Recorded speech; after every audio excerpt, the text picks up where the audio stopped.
లెంటులోని 17వ దినము సోమవారము. సిలువలోని ప్రతినిధి. ప్రార్థన. ప్రభువా, నీ సహింపు గ్రహించుకొన్న ఎడల ఎండిన మొక్కవలే వాడిపోదుము. తెలిసిన ఎడల సహింపలేము. అది సువార్తికులకును తెలియదు, దూతలకు తెలియదు, మాకు అసలు తెలియదు. నీవు శ్రమపడినావన్నది సత్యము గాని దాని వివరమును మేము సహింపలేము. ఇదంతా మరుగు చేసి మమ్మను కరుణించుము. యేసు ప్రభువా, నీవు సహింపు ద్వారా జయము పొందినట్లు మాకు కూడా సహింపు ద్వారా జయము కలుగు నిమిత్తము మాకు సహింపు శక్తి దయచేయము.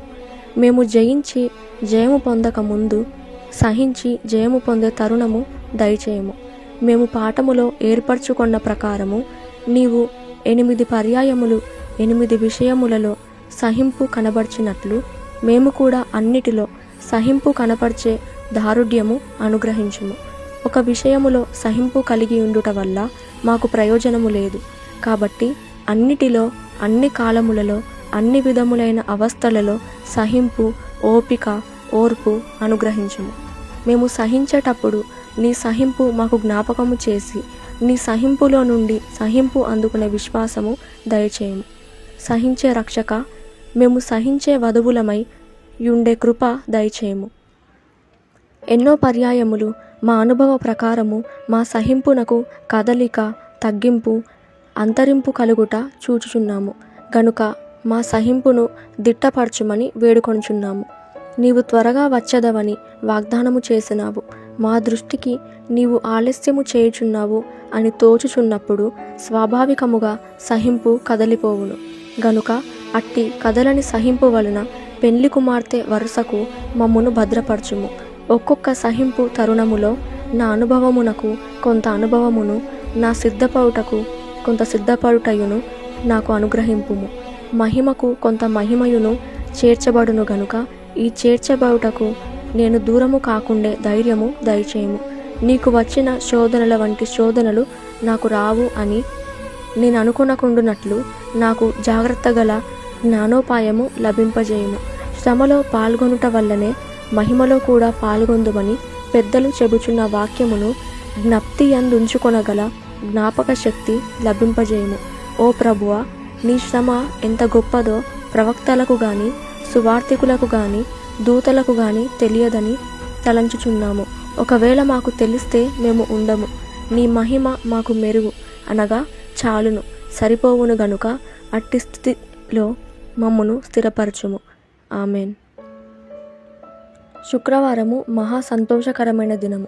ఆదివారము కూడా మహా సంతోషకరమైన దినమే.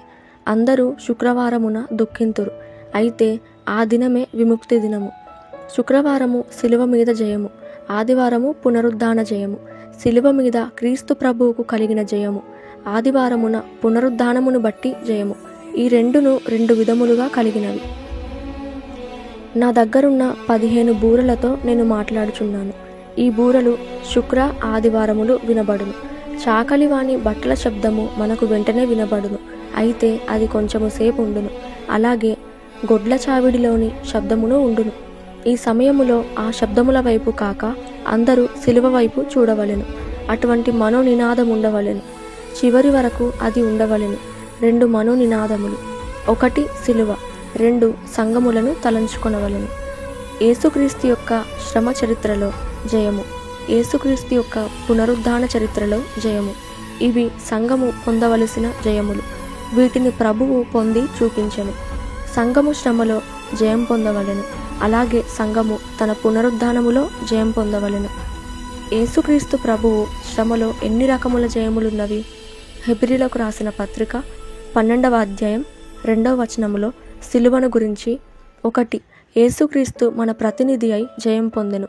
యెషయా గ్రంథము 9వ అధ్యాయం 6వ వచనము. 2 ఆయన కాడి సులువు గనుక ఆయన యొద్ద నేర్చుకొనవలెను. మత్తాయి 11వ అధ్యాయం 29వ వచనము. 3 ఆయన మన జీవము నిమిత్తమై మన పాపములను మ్రాను మీద మోసి జయం పొందెను. పేతురు రాసిన మొదటి పత్రిక 2వ అధ్యాయం 24వ వచనం. 4 ఆయన మన ప్రతినిధి అయి మన కొరకు విజ్ఞాపన చేయుచు జయమిచ్చుచున్నారు. యోహాను 17వ అధ్యాయం 9వ వచనం. ఆయన జన్మములో, బోధలో, శ్రమలో, విజ్ఞాపనలో, పునరుద్ధానములో మన ప్రతినిధి అయి ఉన్నారు. ఆయన మన కొరకు శిశువై పుట్టెను, మన కొరకు బోధించెను, మన కొరకు విజ్ఞాపన చేసెను. ఆయన మన కొరకు శిల్వమ్రాను మీద శ్రమ అనుభవించెను. ఆయన మన కొరకు మరణమును జయించి తిరిగి లేచెను. మన కొరకు మనము బోధించుకొనలేము, ఆయనే బోధించవలెను. మన కొరకు మనము ప్రార్థించుకొనలేము, మన కొరకు శ్రమపడలేము కనుక ఆయనే ప్రార్థించవలెను, శ్రమపడవలెను. మన జన్మము అసంపూర్తి అయినందున మన జన్మము వర్ధిల్లుటకు ఆయనే జన్మించెను. మన బోధ చాలదు, ప్రార్థన చాలదు, శ్రమ చాలదు. మనము గాని శ్రమ పడితే చచ్చి ఊరుకొందము, ఇక తిరిగి లేవలేము. మనము కీడు కొరకు ప్రార్థింతుము, అజ్ఞాన బోధ చేస్తాము గనుక ఆయన మన కొరకు పూటపడెను. ప్రార్థన, శ్రమ, జన్మ ప్రతినిధిగా మన కొరకు ఆయను. ఈయన శ్రమలో మన కొరకు ప్రతినిధి అయి ఉన్నాడు. 1. మానవ ప్రతినిధి. మన కొరకు ఒకరు జన్మింపలేరు, మనమును వేరొకరి కొరకు జన్మింపలేము. అయితే ఆయన మన కొరకు జన్మించెను. మనము సంగతులు పూర్తిగా బోధపరచుకొనలేము, బోధించుకొనలేము గనుక మన కొరకు ఆయన బోధించెను.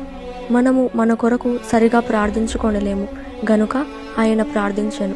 మనము మన కొరకు శ్రమ అనుభవించలేము గనుక ఆయనే మన కొరకు శ్రమ అనుభవించెను. ఆయన జీవితమంతా మన కొరకే, ఆయన చేసినవి అన్నీ మన కొరకే చేసెను గనుక కృతజ్ఞతతో ఈ పండుగ చేయవలెను.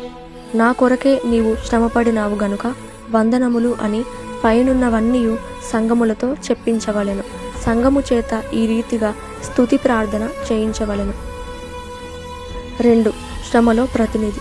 శ్రమలో ఆయన మన కొరకు ఎలాగు జయం పొందెను? ఆయన శ్రమలు పొందుట జయం పొందుటకే. శ్రమలు మనము పొందగలము కానీ జయము పొందలేము. మనము విసుగు పొందము. యేసుక్రీస్తు ఎలాగూ శ్రమ పొందెనో శ్రమ చరిత్రలో నుండి లాక్కొనవలెను. 1. గెత్సెమనే తోటలోనికి మనస్సు పోవలెను. గదిలో ప్రార్థన చేయండని ఆయన మత్తాయి 6వ అధ్యాయం 6వ వచనములో మనకు నేర్పేను గాని యేసుక్రీస్తు తోటలోనికి పోయెను. ఒకడు ఊళ్ళో 8 తోట గేటు దగ్గర, తోటలో 3 కునికి నిద్రపోవుచుండిరి. యేసుక్రీస్తు ఒక్కరు తోటలో చెమట రక్త బిందువుల వలె కారునంతగా ప్రార్థించుచుండెను.